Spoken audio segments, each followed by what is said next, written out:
একটা সাধারণ আইডিয়া ছিল যেটা নাইকিকে $0 থেকে $1 বিলিয়ন পর্যন্ত সাকসেসে পৌঁছে দিয়েছে। আর সাথে ফেলিয়ার তো আছেই।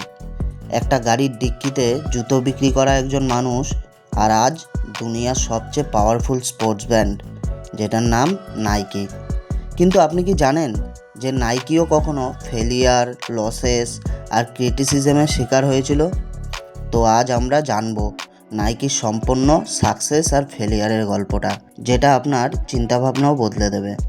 1964-তে আমেরিকার একজন স্টুডেন্ট ছিল যার নাম ফিল নাইট।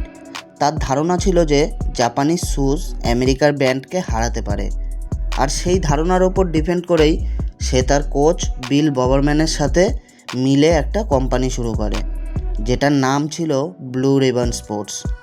শুরুতে ফিল নাইট তার গাড়ির ডিক্কিতে শ্যু বিক্রি করত। তখন তার পয়সাও কম ছিল আর কোনো অফিসও ছিল না, কিন্তু স্বপ্নটা অনেক বড় ছিল। তারপর 1971-এ কোম্পানির নাম বদলে যায় আর হয়ে যায় নাইকি, যেটা গ্রিক বিজয়ের দেবীর থেকে ইন্সপায়ার হয়েছিল। নাইকির সবচেয়ে বড় অস্ত্র ছিল ইনোভেশন। তারপর একদিন বিল ববারম্যান ওয়াফেল মেশিনে রাবার ঢেলে একটা ইউনিক শু হোল বানিয়ে ফেলে, আর সেই ডিজাইনটাই মার্কেটে হিট হয়ে যায়। আর তারপরেই আসে মার্কেটিংয়ের ম্যাজিক।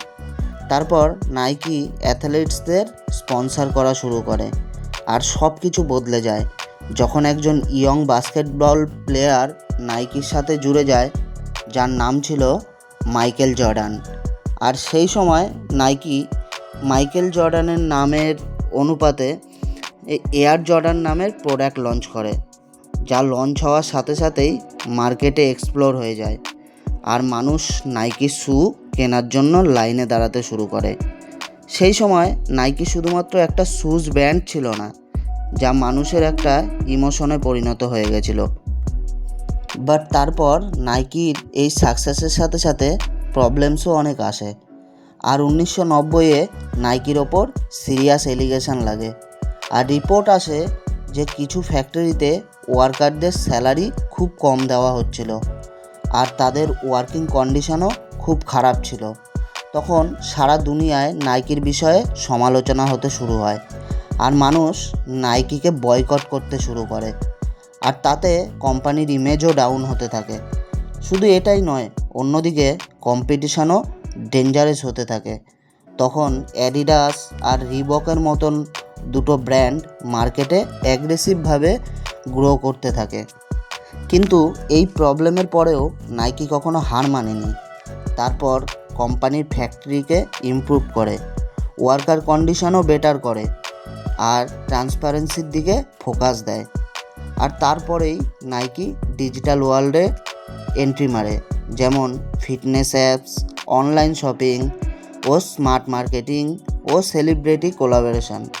আর তারপরেই একটা লাইন উঠে আসে যা নাইকির দুনিয়া বদলে দেয়, জাস্ট ডু ইট। এটা শুধু একটা স্লোগান ছিল না, মোটিভেশনও হয়ে যায়।